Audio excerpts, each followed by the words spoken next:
Hey there. So today I'm going to be showing you guys how I prep and smoke my spare ribs. So as you guys can see here, I have 3 racks. Membranes have been removed. All I'm going to do right now is make sure they're patted dry. I just use a paper towel, get rid of all that moisture. Once they're completely dry, I rub them down with a thin layer of mustard, not for flavor, but as a binder. So I already pre-made my dry rub. It's not oregano, but it's 6 tablespoons of brown sugar, 3 tablespoons of paprika, 2 tablespoons of kosher salt, 2 tablespoons of white sugar, 2 tablespoons of chili powder, 1 tablespoon of garlic powder, 1 tablespoon of onion powder, 1 tablespoon of ground pepper, black pepper, 1 tablespoon of cayenne pepper. Now this is to taste, so if you like a little kick, put the 1 tablespoon. If you don't like spicy, put less of this. And let's move on to the next step. And like I mentioned before, here are the ribs. I already applied a thin layer of mustard. Once again, it's not for flavor, but more so a binder. And just a real thin layer, guys.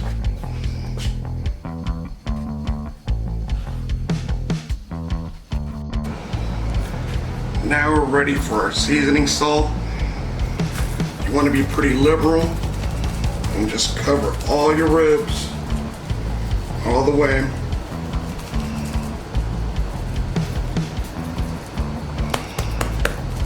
Once you cover them up, just pat it to ensure that everything is covered. You want to try to get your sides too. This backside also gets a coating. It's more so for coloring because you're not going to get much of the flavor to penetrate. But you don't want them to look pretty when people are eating them. So that's why you do both sides.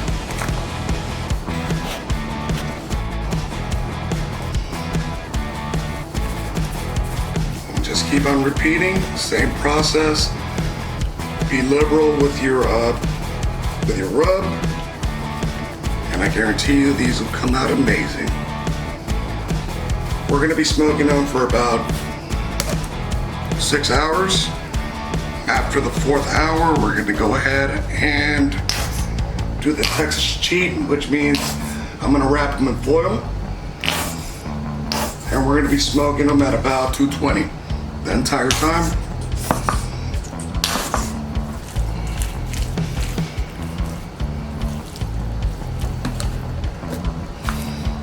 And then periodically I'm going to be spraying them with apple juice.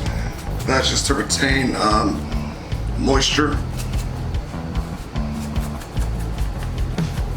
But it's not easy. Anybody can do this. It just takes a little bit of practice, a little bit of patience. I don't have one of those fancy pellet grills. I just charcoal and hardwood. That's all I use all the time.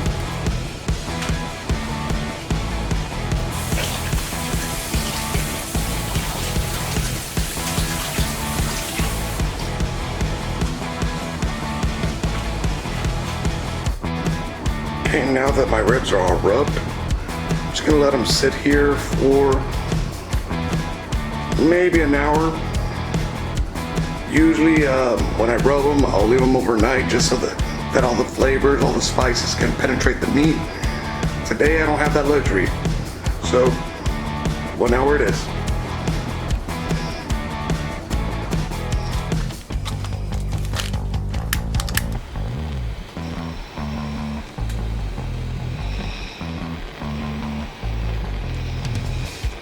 So I use this charcoal chimney to start my fires. That way I don't get the lighter fluid flavor all over my meat. Takes about 15 to 20 minutes to get charcoals going. After that, you just dump this straight into your pit. Have my charcoal basket going.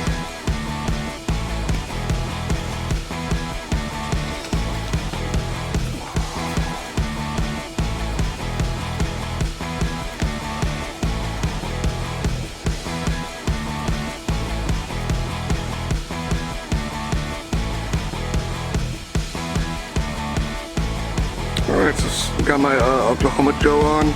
Just waiting for it to hit temperature. As you can see, it's still that nasty dark smoke. We don't want that. We want more of the clear stuff. Got my ThermoPro thermometer here. So it's gonna alert me once the smoker reaches 220. I have this one here, but it's inconsistent. Sometimes it works, sometimes it doesn't. I rely more on that guy. But this is pretty much my setup.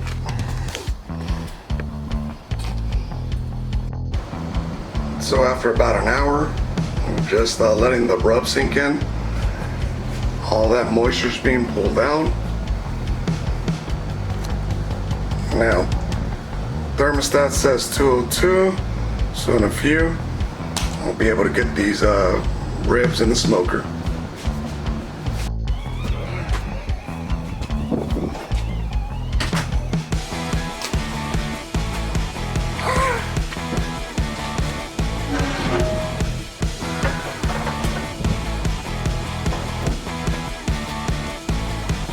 Look at those ribs.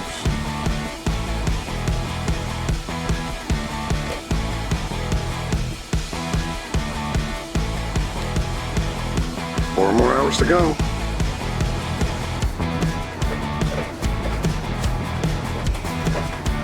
Alright guys, so here are my ribs. They've been on about 6 hours, roughly about 225. Texas Crunch, Texas Cheat. Oh man, they are hot. Come check them out.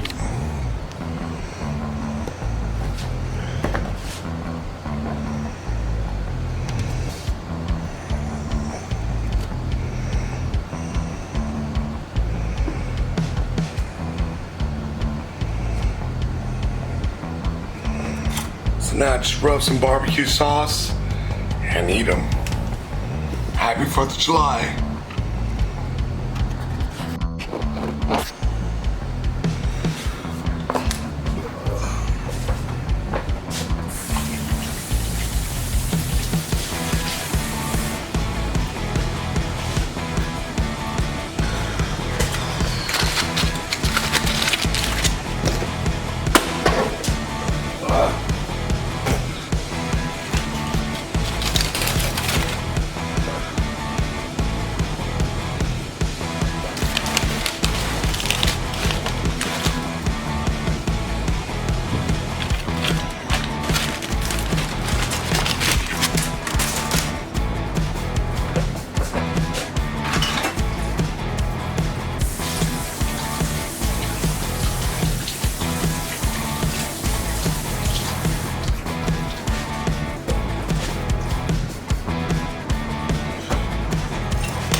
Happy 4th of July.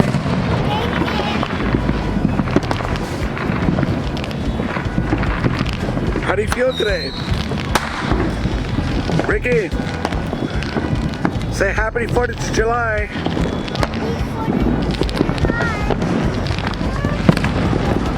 What are you doing with that thing? You're in a war zone. Papa, you're in a war zone. Honey, what's going on? You doing fireworks? Say happy 4th of July.